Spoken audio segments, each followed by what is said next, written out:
Hello guys, welcome back to another mini vlog. सुबह से उठ के मुझे बनाना था चाय। चाय बनाने के बाद मैं रेडी होकर निकल गई अपनी फ्रेंड के यहाँ, क्योंकि मैं अपने घर पे हो रही थी बोर्ड। कंचन भी आ गई थी मेरे डेरे पे। फिर हम लोग ऑटो पकड़ के चले गए निधि के यहाँ।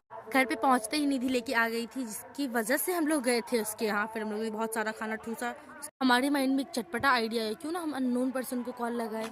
लेकिन उसका लक अच्छा था भाई, उसने कॉल नहीं रिसीव किया। सीरियसली बहुत सारी फोटो वगैरह खिंचवाने के बाद हम लोग निकल गए कुछ खाने को, बट दोपहर में हमें कुछ भी नहीं मिला। फिर हम लोग निकल गए घर के लिए, क्योंकि लेट हो रहे थे। घर आके खाना खाने के बाद मैं निकल गई थी अपनी बहन के साथ उसकी फ्रेंड के यहाँ, क्योंकि उनकी बहन को मेहंदी लगानी थी, उनका एनिवर्सरी था। तो रास्ते में ये बच्चा टायर से खेलता दिखा। यार ये बचपन में सभी खेलते। फिर मैं अपने बचपन की स्कूल को देखी।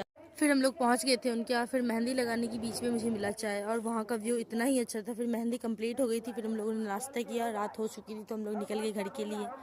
और ये ट्रेंडिंग चूड़ी मेरी बहन की फ्रेंड ने भिजवाया था उसके लिए। खीर खाने के बाद हम लोगों ने बहुत सारी मस्ती करी, बहुत सारा डांस किया।